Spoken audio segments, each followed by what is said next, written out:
as you've just heard, ANC President Cyril Ramaphosa saying the party is unified following the National Executive Committee meeting.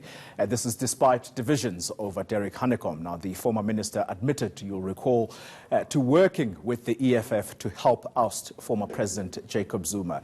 ANC Secretary General Ace Magashule labelling Hanekom, therefore, a charlatan. Now, the governing party is deciding whether to tackle that matter as far as the disciplinary action against Hanekom is concerned. Well, political analyst Ongama Mtimka joins us now via Skype. Mr. Mtimka, thank you very much for waking up here to join us on The First Take. The president, listening to his bite there, I mean, I was tempted to laugh, but it's quite serious. He says the meeting went extremely well, to quote his words. Can he coexist with Ace Magashule? I think it's a matter of necessity that they should. How that stay is the main question, Dolly. And I think things will get relatively better the day they realize that the mutual coexistence is important and that there is no option to actually remove the president.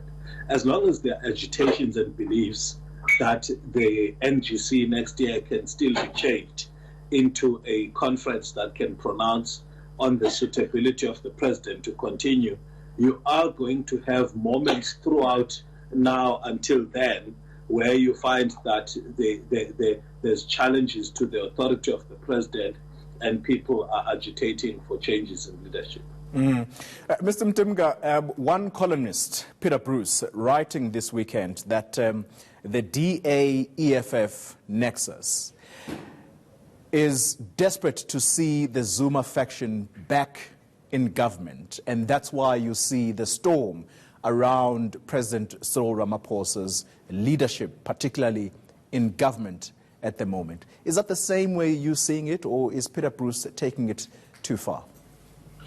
I think it's much more complex than that. I think part of the need to show the current leadership of the ANC in bad light is motivated by there's a genuine sense of wanting to actually make sure that the ANC is accountable, even the president, the ANC of President Ramaphosa. But also, it doesn't necessarily follow that to oppose or to hold President Ramaphosa accountable, that is the same as wanting the Zuma faction to regain control of the ANC. I think the opposition parties, especially the EFF, may probably wanting to drive an agenda that there's no camp within the ANC that's better than the other.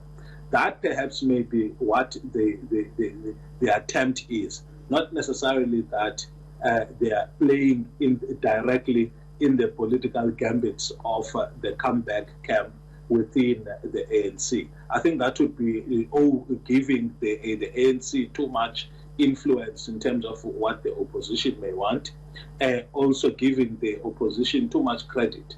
I think what's happening is just opportunities that are happening, which one faction in the ANC is going to use for itself, and the opposition parties in going about what any opposition party does in a democracy will find itself at any given time in this period being associated with one camp or another of the ANC. It's just the nature of a governing party that's at war with itself. Ongama, just waking up this morning and looking at all the newspaper headlines, dominating there is the public protector, Busisiwe Mkhwebane, and the pressure that clearly is mounting against her with all these court cases. Is it possible that that ANC-NEC meeting may not have discussed Busisiwe Mkhwebane? If they did, what, in your mind, have they resolved at this NEC? I think the public protector, the person occupying the office, as well as the output of her work, one way or another would have made itself to the agenda of the ANC. if one comes from the camp led by Ace Magashule, they would have wanted, especially if the president had not submitted declared an intention to challenge the findings, they would have wanted to actually use the adverse findings by the Office of the Public Protector to attempt to make moves against the president, or at best to try and hold him accountable. So there's no way that report would not have gotten in there. There may be some within the camp of the president who may have wanted to actually raise the issue of her competence and her fitness to hold office and what to do with that. But I don't know if the ANC is best placed at this stage to come up with resolutions, especially on those thorny issues such as the role of the public protector, that can unify the party. Just very briefly, Ongama, we are out of time. The Deputy Public Protector last night on this very station telling us that there is no consultation in as far as, I guess, the compilation of these reports by the Public Protector. I mean, that's quite a statement to make coming from the second in charge. Given the nature of mistakes that have been made, Trolley, a person has got to ask how wide is the consultation within the office, but also within the legal fraternity. So that revelation, in fact, and the fact that it comes out in the open, it means that there isn't, all is not well in the Public Protector's office.